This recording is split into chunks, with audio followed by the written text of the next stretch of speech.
Here I am discussing about these topics. Unit of rate constant means के लिए unit हम लोग find करेंगे। के को हिंदी में बोलते हैं वेग स्थिरांक।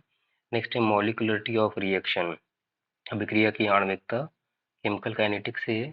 और difference between order of reaction and molecularity, Schottky defect, Frenkel defect, solid defect से। और एफ सेंटर, ये हमारे हैं ठोस अवस्था या सॉलिड स्टेट चैप्टर से। तो ये टॉपिक हम लोग डिस्कस करेंगे। तो के को हम लोग बोलते हैं वेग स्थिरांक। तो कोई भी रिएक्शन हमारे पास ऑर्डर गिवन होगा, जीरो ऑर्डर रिएक्शन है, so R is equal to K A to the power zero. First order के लिए हमारा आएगा R is equal to K A to the power one. For second order R is equal to K A to the power two. And for third order R is equal to K A to the power three.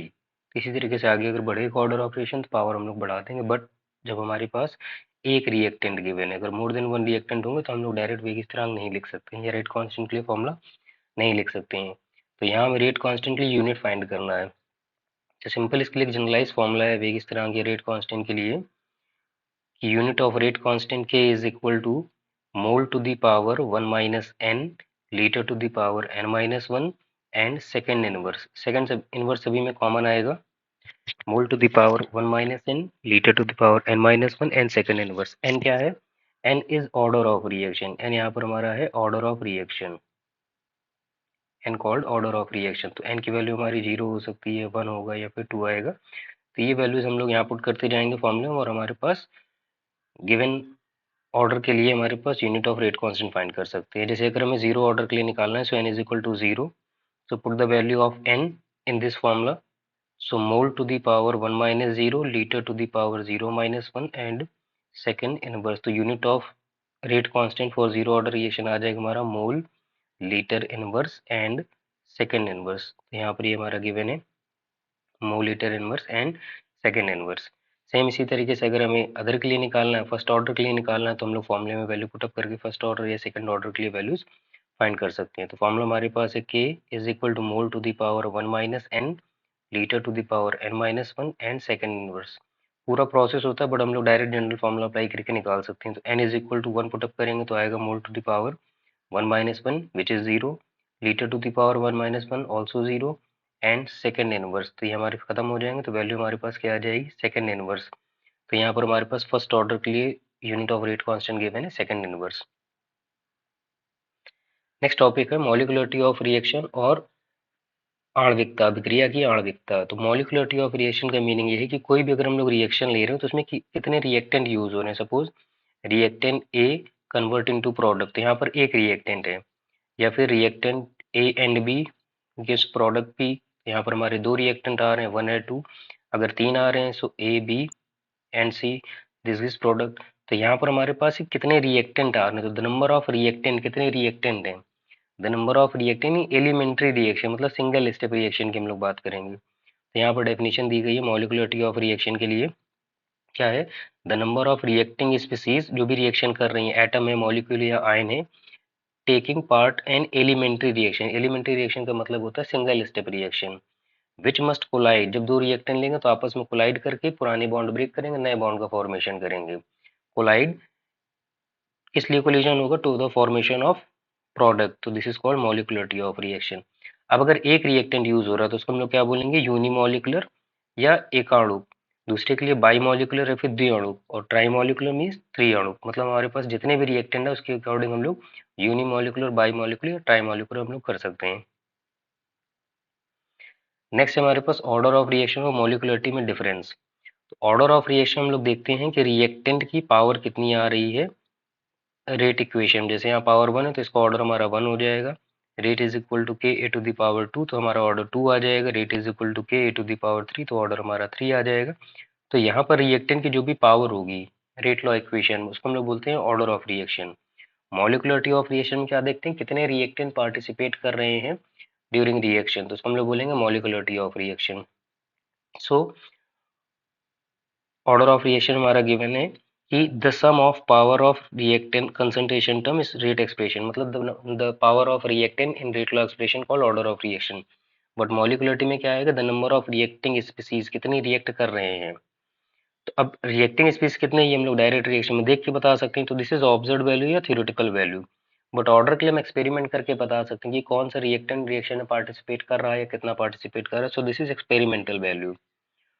मॉलिक्युलरिटी of reaction में ऐसा नहीं होगा बिना reactant लिए product बन जाए, यानी कि मॉलिक्युलरिटी कैन नॉट बी जीरो, मॉलिक्युलरिटी कभी जीरो नहीं होगी। बट ऑर्डर ऑफ रिएक्शन हमारा जीरो हो सकता है। अभी हमने देखा था rate is equal to K A to the power zero. Order of reaction में भी zero but molecularity can not be zero.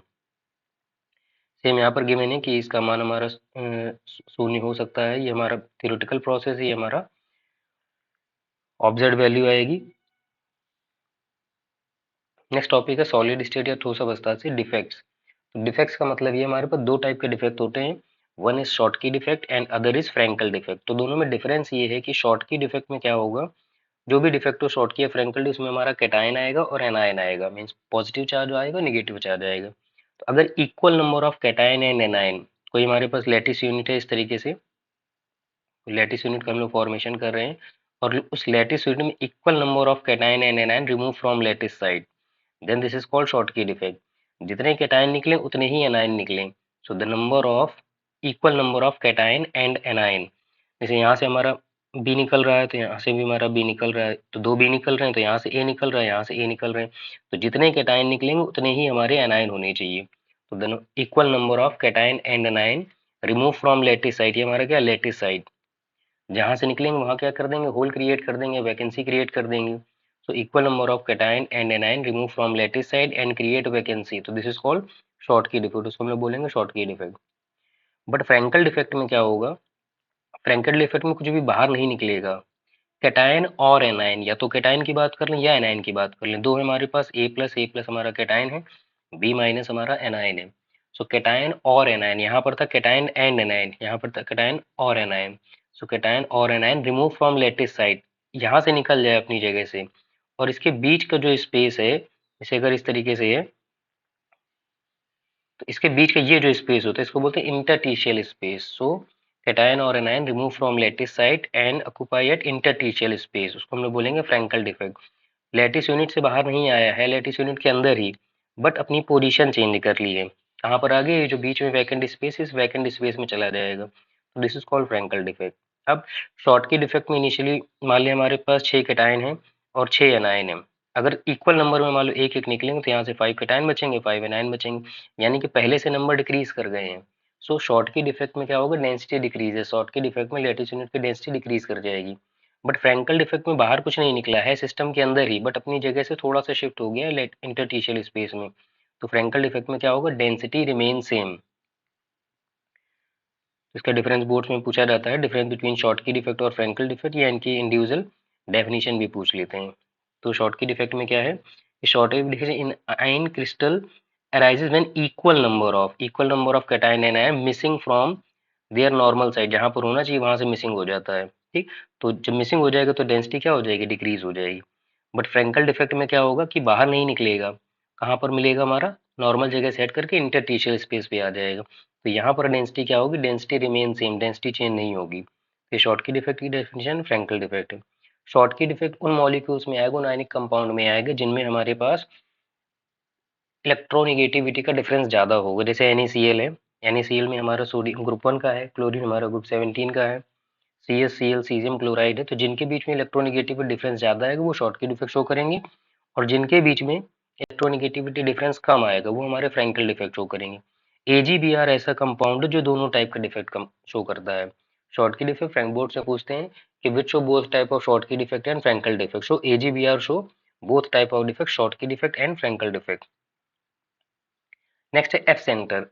F centre का मीनिंग है कि हमारे पास अगर कोई भी लैटिस साइड गिवन है और यहाँ पर हमारे कैटायन और एनायन गिवन है, so in metal excess defect, metal excess का मतलब होता है मेटल ज्यादा हो, तो मेटल एक्सेस कितने तरीके से हो सकता है, मेटल एक्सेस दो तरीके से हो सकता है, या तो हमारा एनायन निकल जाए, मेटल का मतलब मान लें यहाँ पर हम लोग कैटायन, मेटल मीन्स कैटायन। इस गिवन लैटिस यूनिट में हमारे पास कैटायन के अभी इक्वल नंबर ऑफ कैटायन और एनायन है, यहाँ पर हमारे 6 कैटायन है और 6 एनायन है। तो मेटल एक्सेस कब होगा, जब एनायन कम हो जाए तो पॉजिटिव ज्यादा हो जाएगा। तो in metal excess defect non metal remove from lattice site, मान ली माइनस वाला अपनी जगह से निकल जाए, non metal remove from lattice site and appear colour, जहां से निकलेगा वहां आपको ये स्पेसिफिक कलर लीव कर देगा। So these colour centre call F centre in metal excess defect. Metal excess defect में in metal excess defect when non metal remove from lattice है, जैसे मान लिया अगर हमारे पास NaCl का कोई लैटिस यूनिट है, तो NaCl की लैटिस यूनिट में हमारे पास नॉन मेटल Cl है, तो Cl अपनी जगह से निकल जाए। मान लिया यहाँ पर हमारा Na है, Cl इस तरीके से, तो क्लोरीन जहां से निकलेगा वहां पर हमारी क्या कर देगा, कलर अपीयर हो जाएगा, कोई कलर लीव करके जाएगा। सो these colour centre call F centre, उस कलर सेंटर को हम लोग क्या बोलेंगे, एफ सेंटर। सिंपल ऐसे समझ ले, कहीं पर भी सॉलिड स्टेट या ठोस अवस्था में अगर कलर की बात कर रहा है कि हीट करने पर एनायन निकल गया है, कलर आ रहा है, तो कौन सा डिफेक्ट है, तो वहां पर हमारा आएगा एफ सेंटर।